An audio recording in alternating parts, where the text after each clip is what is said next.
Evening प्यारे बच्चों, मैं हूं आपकी एजुकेटर पूर्णिमा और हम करेंगे वर्कशीट नंबर 32। सब्जेक्ट आपका विज्ञान है, कक्षा आपकी 8वीं है और ये वर्कशीट है 10 फरवरी की। जंतुओं में जनन। तो स्टूडेंट्स, अभी तक हम देख चुके हैं कि जो जंतु होते हैं, अब हम ह्यूमंस हैं, हम मानव हैं, तो जो मानव का बच्चा पैदा होता है या कुत्ते का, बिल्ली का, शेर का जो बच्चा पैदा होता है, तो जब वो पैदा होता है तो वो उसी के जैसा दिखाई देता है ना। क्योंकि उस मतलब आंखें होती हैं, नाक होता है, कान होता है, पैर होते हैं, ये सब चीज़ें होती हैं। और जब तक मतलब वो बुढ़ापे तक, जब तक वो मर नहीं जाता, वो सेम ही रहता है। कुछ कोई नया अंग ऐसा नहीं होता कि कोई नया अंग बीच में से आ गया है। ऐसा तो है नहीं ना कि भाई दो हाथ हैं, ठीक है, उसके बाद बीच में 20 साल की उम्र तक पहुंचता है या 5-6 साल की उम्र तक पहुंचता है, एक नया हाथ और निकल आया। ऐसा नहीं होता। जितने अंग होते हैं वो जन्म के समय पर ही होते हैं। तो कायांतरण क्या होता है? अब कुछ जीव ऐसे होते हैं, जब वो बच्चों को जन्म देते हैं शुरू में, तो उनके जो बच्चे होते हैं उनके जैसे नहीं दिखाई देते। धीरे धीरे स्टेजेस में आकर पहुंचते हैं, तब वो उनके जैसे दिखाई देने लगते हैं।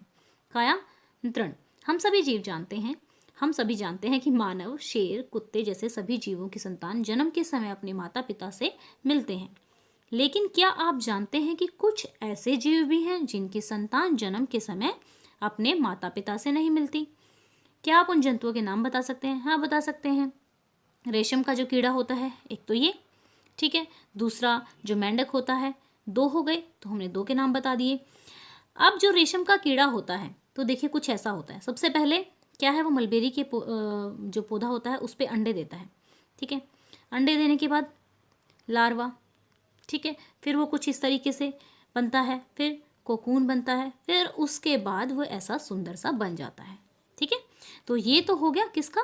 ये रेशम के कीड़े का जीवन चक्र हो गया। अंडा, लार्वा या झिल्ली, फिर कैटरपिलर, प्यूपा बनता है, फिर कीट बन जाता है, ठीक है। हम देखते हैं कि रेशम के कीड़े का कैटरपिलर या प्यूपा वयस्क कीट से बहुत अलग दिखता है। यहाँ वयस्कों में पाए जाने वाले लक्षण नवजात में नहीं पाए जाते। मेंढक भी इसी प्रकार के जंतुओं का एक अन्य उदाहरण है, क्योंकि क्या करता है, मेंढक अंडे देता है, फिर वो टेडपोल या फिर लार्वा बन जाता है। पहले अंडे दिए इसने, फिर ये कैसा बना, ऐसा दिखाई देने लगा, फिर थोड़ा सा और बढ़ा दिया, बाद में इतना ऐसा बन गया, फिर उसके बाद ये जो पूंछ ही हट जाती है और ये ऐसा बन जाता है, ठीक है। तो जिसे हम टेडपोल कहते हैं। मेंढक के अंडे से लार्वा बनता है, जिसे टेडपोल कहते हैं। टेडपोल में मछलियों की तरह पूंछ और पंख होते हैं। वह मछलियों की तरह पानी में तैरने में सक्षम होते हैं। एक वयस्क मेंढक की पूंछ और पंख गायब हो जाते हैं और अब वह कूदने और तैरने में सक्षम हो जाता है।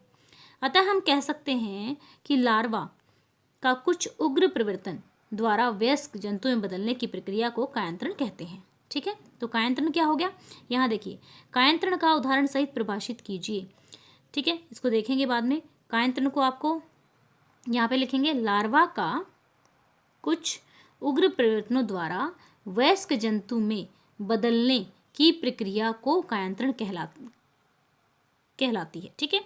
तो ये हो गया हमारा आंसर नंबर 1। इसने एक और बात पूछी है कि उदाहरण बताना है। उदाहरण कौन कौन सा आ गया? आप तो एक मेंढक का लिख देंगे, ठीक है, और दूसरा आप क्या लिखेंगे, रेशम का कीड़ा, ठीक है, रेशम का कीड़ा या रेशम के कीड़े, इस तरीके से आप लिख देंगे। तो ये 2 एग्जाम्पल हो गए। अब चलते हैं नेक्स्ट पे। रेशम के कीड़े के जीवन चक्र की संक्षेप में व्याख्या करें। तो यहाँ पे छोटा सा बताना है आपको, ज़्यादा नहीं बताना है। तो रेशम के कीड़े का ये जीवन चक्र है, ये पूरा आप लिख देंगे कि अंडा, अंडे से लार्वा, लार्वा से कैटरपिलर एंड देन फिर कीट, ठीक है। इस तरीके से आप इसको कर लेंगे, ठीक है बच्चा। यहाँ पे आप ऐसे करेंगे। ये हमारा हो गया आंसर नंबर 2। आंसर नंबर 2 हो गया। अब चलते हैं हम आंसर नंबर 3 पे। मेंढक के जीवन चक्र को चित्र सहित समझाइए। तो आपको मेंढक के जीवन में 3 अलग अलग चरण होते हैं। कौन कौन से, ये पूरा बनाना पड़ेगा आपको मेंढक के चक्र में। एक अंडा, फिर अंडे से लार्वा या फिर टेडपोल, फिर वयस्क, ठीक है। और ये वाला भी मेंढक, आपको अच्छी ड्राइंग आती है, ये चारों बना लेंगे। ये आपको ना पता है 10वीं क्लास तक काम आएगा, तो इसको अच्छे से कर लेना। अब ये भी हो गया आंसर नंबर 3। ये पूरा आपका आंसर नंबर 3 था, ये वाला, ठीक है। ये वाला पूरा आपका आंसर नंबर 3 हो गया, ठीक है।